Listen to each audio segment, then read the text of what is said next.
MLA రోజా suspension వ్యవహారంపై సుప్రీంకోర్టులో విచారణ జరిగింది. భేషజాలకు పోకుండా మధ్య మార్గంగా సమస్యను పరిష్కరించుకోవాలని ఇరుపక్షాలకు అత్యున్నత న్యాయస్థానం సూచించింది.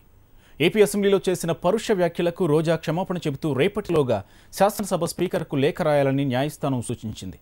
రోజా క్షమాపణను పరిగణలోకి తీసుకోవాలని సూచించింది సుప్రీంకోర్టు.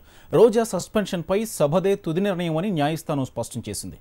కేసు విచారణను సుప్రీంకోర్టు శుక్రవారానికి వాయిదా వేసింది. అయితే కావాలనే తనను టార్గెట్ చేస్తున్నారని రోజా ఢిల్లీలో వాపోయింది. ఎవరిని కించపరిచే ఉద్దేశం తనకు లేదని రోజా స్పష్టం చేసింది. జడ్జెస్ కూడా ఒకే మాట చెప్పారు. ఈరోజు స్టేట్ కొత్తగా ఏర్పడింది, స్టేట్ అభివృద్ధి చేసుకోవాల్సిన అవసరం ఉంది. క్యాపిటల్ సిటీ లేదు, మీకు హైదరాబాద్ లేదు.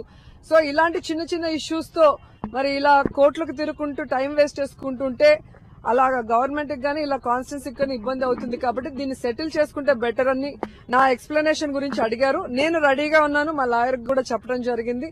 సో నేను తప్పు చేయలేదు. ఈ రోజు మళ్ళీ కూడా చెప్తున్నాను, అనిత విషయంలో కూడా నేను క్లియర్ గా మన ప్రివిలేజ్ కి వెళ్ళటం జరిగింది. మరి అనిత గారి విషయంలో కూడా మీరు ఫోరెన్సిక్ ల్యాబ్ కి పంపించండి. నేను ఏం మాట్లాడానో వాళ్ళ దగ్గర నుంచి రిపోర్ట్ తెచ్చుకోండి. అంతేగాని సబ్ టైటిల్స్ వేసేసి ఇంగ్లీష్ లో తెలుగులో నేను అనని వాటిని అన్నానని చెప్పేసి మళ్ళీ ప్రివిలేజ్ కమిటీ ద్వారా నన్ను 1 year సస్పెండ్ చేయాలని చెప్పేసి ఒక ఈగోకి పోకుండా ఈ రోజు కొత్తగా వచ్చిన ఎమ్మెల్యేలను మేము మాకు ప్రజా సమస్యల మీద కాన్సన్ట్రేషన్ తప్ప అధికార పార్టీని తిట్టాలనో అధికారిని ఇబ్బంది పెట్టాలనో మాకు లేదు.